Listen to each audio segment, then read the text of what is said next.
तो मेरा नाम है निशान और welcome back to channel Indie Traveller. आज हम लोग डेंटल और डेंटिस्ट जो कोर्सेज है डेंटल से रिलेटेड यूके में, उसके बारे में बात करने वाले हैं। और मेरे साथ है मोनिका, राजन एंड ये कौन से कोर्सेज करने के लिए ये बताएंगे।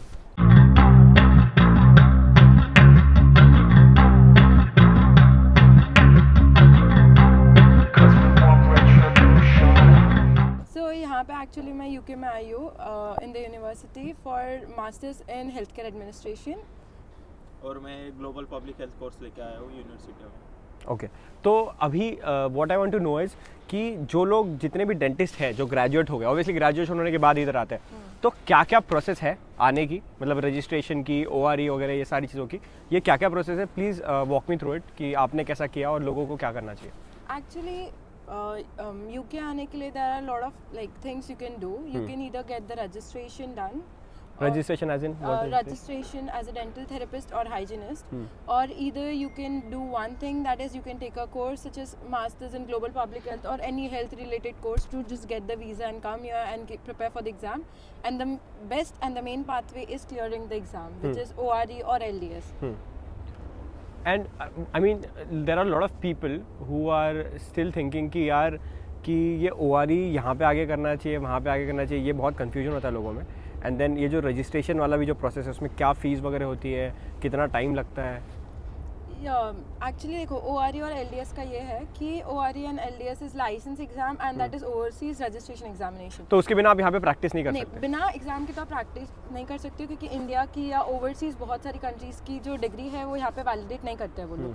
तो उसके लिए आपको या तो कुछ करना पड़ेगा या तो आपकी डिग्री को वेरीफाई करवाना पड़ेगा। दैट इज आप एज अ थेरेपिस्ट या हाइजीनिस्ट का रजिस्ट्रेशन ले सकते हो, और द बेस्ट थिंग इज आप लाइसेंस एग्जाम दे सकते हो। तो ORE में भी 2 पार्ट्स होते हैं, एक थ्योरी होता है, एक प्रैक्टिकल होता है। तो यूजली आप क्या कर सकते हो, basic you can give the theory exam back in your own country, क्योंकि आप थ्योरेटिकल चीज़ें पढ़ सकते हो। But one thing which you can do best is कुछ और वर्क का परमिट लेकर या फिर टूरिस्ट परमिट या कुछ लेकर यहाँ पे आके जो डेंटल एक्सपोजर है वो देख लो, क्योंकि वो जो एक्सपोजर आप देखते हो उसकी वजह say that is very beneficial for your practical exam. मतलब यहाँ पे आके लोगों से मिलो। फॉर एग्जांपल अगर मैं एक ऐसा बंदा हूँ जो ऑलरेडी यहाँ पे कुछ पब्लिक हेल्थ या कुछ डेंटिस्ट से रिलेटेड या NHS में काम कर रहा हूँ, तो आप ऐसे टूरिस्ट वीजा पे आ जाओ, घूमो थोड़ा और मिलो ऐसे लोगों से, थोड़ा नेटवर्किंग करो। If you will know the things यहाँ पे, क्योंकि इंडिया में जिस तरीके से प्रैक्टिस होती है और जिस तरीके से यहाँ यूके में होती है, इट्स वेरी डिफरेंट। और मैं तो डेंटिस्ट के इंडिया के डेंटिस्ट को एक ही ये करूँगा सजेस्ट कि आप लोग ORE प्रिपेयर ही करके आओ, क्योंकि जो मैं खुद ग्लोबल पब्लिक हेल्थ लेके आया हूँ, लेकिन वो कुछ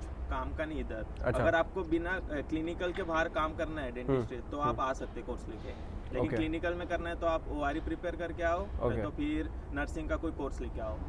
ओके, तो अभी जैसे आपने बताया कि जो बाकी के जो मतलब लोग हैं वो इनको ये सारी चीज़ें करनी चाहिए, क्या ये मैंडेटरी है? हाँ, क्योंकि उसके बिना डिग्री वैलिडेट नहीं है। तो अगर आप लोग यहाँ पे ऐसे ही आ रहे हो कि सोच के यहाँ पे आके कुछ कर लोगे, तो कुछ नहीं, you will and up working in a restaurant या किसी और जगह रिसेप्शनिस्ट बन के पार्ट टाइम या फिर फुल टाइम में भी आपको स्पॉन्सरशिप उन्हीं सब चीज़ों में मिलेंगी। एज अ डेंटिस्ट काम करना है तो या तो डिग्री वैलिडेट करवा लो या तो एग्जाम दे दो। एग्जाम देना is the actual best option. But हाँ, उसका पासिंग रेट इज लाइक आप थ्योरी दोगे तो थ्योरी में इट्स 70 to 75%, बट वही जो पार्ट 2 में आता है उसका, उस एग्जाम का पासिंग रेट इज 25 to 30%। उसके भी कम ऊपर नीचे होता है, हर ईयर थोड़ा डिपेंड करता है, बट या उसी के आसपास होता है। तो it's basically it is tricky, tough also, but obviously बहुत टफ होता है। हाँ, बहुत टफ होता है। उसकी फी भी ज़्यादा है, 200-500 पाउंड। हाँ, 2-3 लाख होती है, और उसमें भी शायद एक बार होती है, फिर होती है 2-3 उसके ये लेवल्स है ना। You know, main thing is आप एग्जाम के लिए पढ़ लोगे, पूरी मेहनत लगा लोगे, क्लियर कर लोगे, बट सबसे मेन इंपॉर्टेंट है that is your luck factor.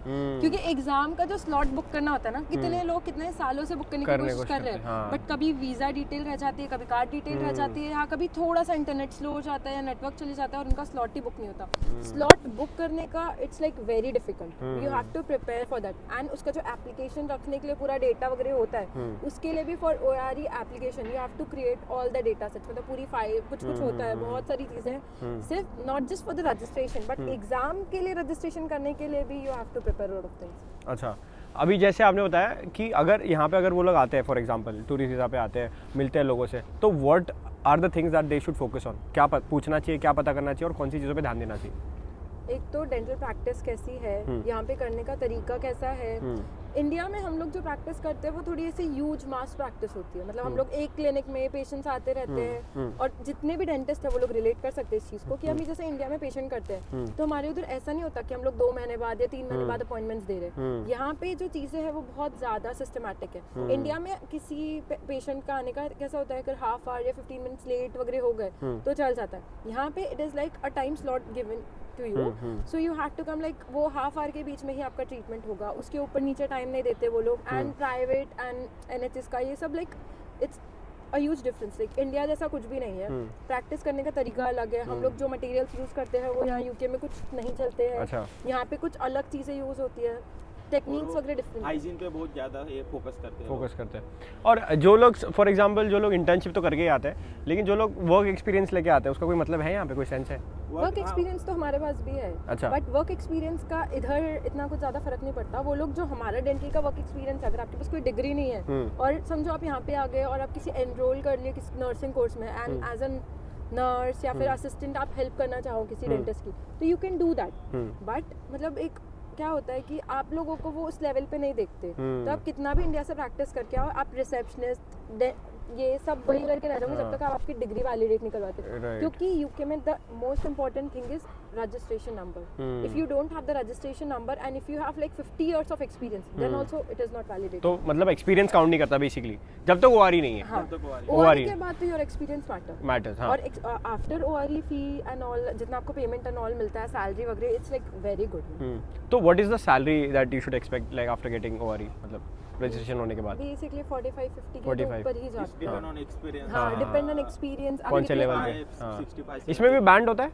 हाँ, बैंड होता है, इसी band A band B. But उसमें बेसिक क्या होता है कि आपकी सैलरी उस पर डिपेंड करती है आप किस आवर्स पे काम कर रहे हो, कौन से क्लिनिक में कर रहे हो, प्राइवेट कर रहे हो या NHS कर रहे हो। मतलब ऐसा होता है कि आपको वर्किंग आवर्स फुल परमिट मिल जाता है डिग्री आने के बाद, तो यू कैन वर्क एनीवेयर। तो मतलब आप या तो क्लिनिक में काम कर रहे हो, आप प्राइवेट NHS दोनों का, मतलब डिपेंड करता है, हर चीज़ के अलग अलग डॉक्यूमेंट्स बनाने होते हैं। आप उस हिसाब से आपको जहाँ पे लेना तो आप ले सकते हो। सबसे ज़्यादा सैलरी मैटर्स तो आपकी प्रैक्टिस कैसी है, उस पर ज़्यादा मैटर करता है। क्योंकि बेसिकली हेल्थ केयर कोर्स है, हेल्थ केयर चीज़ है, तो डेंटिस्ट के पास पेशेंट तभी आएंगे जब आपका काम अच्छा होगा। और आप अगर काम अच्छा कर रहे हो तो फिर no matter where you are practising, you will get patients and you will get earn. तो आप जब इंडिया में थे, ठीक है, अपने रिस्पेक्टिव सिटीज़ में, तो क्या एक क्या कहते हैं रिसोर्सेज जो थे यहाँ पे आने के, या डेंटिस्ट से रिलेटेड या डेंटल कोर्स से रिलेटेड, वो अवेलेबल थे, या क्या क्वेश्चन थे आपको जो पूरे नहीं थे उस समय और अभी यहाँ पे आने के बाद दिमाग खुल गया यार ये चीज़ें तो हमें पता ही नहीं थी और अभी पता चल चुकी है? हाँ, तो वो तो है। एक्चुअली प्रॉपर गाइडेंस तो किसी से नहीं मिला। आई डू नो लाइक 2-3 मेरे कॉलेज के स्टाफ थे, एक सर थे, एक मैम थी, वो दोनों मुझे बहुत ज़्यादा सपोर्ट कर रहे थे वो चीज़ें समझाने में कि आपको कैसे जाना है। एक डॉक्टर अमोल, डॉक्टर टीपन एंड और भी थे स्टाफ जो लोग ने मुझे बताया, डॉक्टर अभिजीत सर, तो इन लोगों ने मुझे बताया कि किस पाथवे से यू कैन गो, अलग अलग पाथवे, अलग अलग कंट्री के लिए अलग एग्जाम्स का। बट उन लोगों ने जो इन्फॉर्मेशन बताई वो उतनी बताई जितना उन्हें पता था। बट यू नो जो हमें पता चलता है वो एक्चुअली वैसा नहीं होता जैसे इस सिटी में हो रहा है या इस कंट्री में हो रहा है। जैसे मेरे यहाँ पे भी एक फ्रेंड है डॉक्टर मेखला करके, she is working here I guess from the past 2-3 years and she is working in a clinic, private भी कर रही है, clinic भी कर रही है। She was like one of my great motivation, जो यहाँ पे आ चुकी थी, जो earn कर रही थी and practice बहुत satisfying थी उसके लिए। तो उसने मुझे बहुत सारी चीज़ें बताई। She told me about the 80% of the things जो उसे पता थी और जो उसके साथ हुई थी। बट मेरे साथ मैं जब आई उस इनटेक में या बाकी चीज़ें, बाकी एस्पेक्ट में लोग ज़्यादा हो गए थे, एग्जाम का स्ट्रक्चर अलग हो गया था, तो वो सब चीज़ें बहुत मैटर कर रही थी। तो वो थोड़ा डिफरेंस आ गया उनके एक्सपीरियंस में और आपके एक्सपीरियंस में। तो आपको जब तक आप खुद नहीं देखते तब तक पता भी नहीं चलता ना। ओके, तो अभी the last thing that I want to ask you is कि क्या डिफरेंस है अगर आप ये सेम चीज़ इंडिया में करते MD या जो भी आप यहाँ पे करोगे या आप जो कोर्स करने आए और यहाँ पे करोगे, तो क्या डिफरेंस आपको लग रहा है? मतलब देखो, अगर यहाँ पे रजिस्ट्रेशन करके आप आ गए तो आप कम मास करके भी ज़्यादा अर्न कर सकते हो, ठीक है। और इंडिया में और यहाँ पे कैसा है कि इफ़ यू विल गेट एक कोई भी अच्छा डेंटिस्ट है, क्योंकि यहाँ पे मेन चीज़ है यहाँ पे हेल्थ केयर वर्कर्स की बहुत शॉर्टेज है।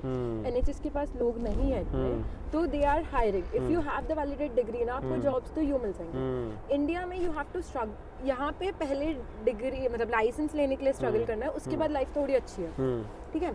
और यहाँ पे कम काम करके लाइक आप 8 आवर्स ही वर्क शिफ्ट करोगे तो भी you'll earn अच्छा।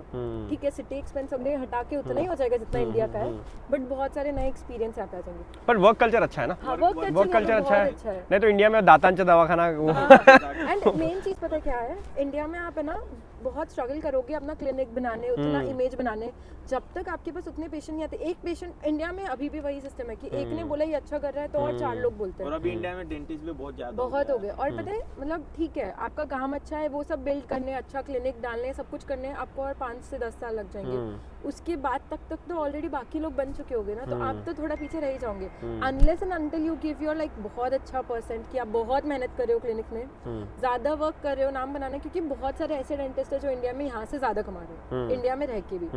डिपेंड्स आपके गोल के, आपके पर्सपेक्टिव क्या है, उस हिसाब से यू शुड चूज ना कि आपको किस कंट्री जाना है या इंडिया में ही रहना है। राइट। तो ये थे मोनिका एंड राजन। तो ये थे मोनिका एंड राजन एंड इन्होंने जो जो इनसाइट शेयर किया वो नीचे हम लोग डिस्क्रिप्शन में भी डाल देंगे। और अगर आपको कोई भी डाउट है, कोई भी क्वेरी, आपका यूट्यूब चैनल है? यूट्यूब ने इंस्टाग्राम है, तो इनका इंस्टाग्राम नीचे मेंशन कर देंगे, तो आप इनसे जाके इनको परेशान करो, मुझे परेशान मत करो। इनसे पूछो कि यार मोनिका बताओ कि कैसे कैसे क्या क्या कर सकते हैं, and she will obviously help you out. ऐसी वीडियो अगर आपको और पसंद आ रही हो तो प्लीज़ सब्सक्राइब करो और फॉलो करो इंडिया ट्रैवलर पेज को।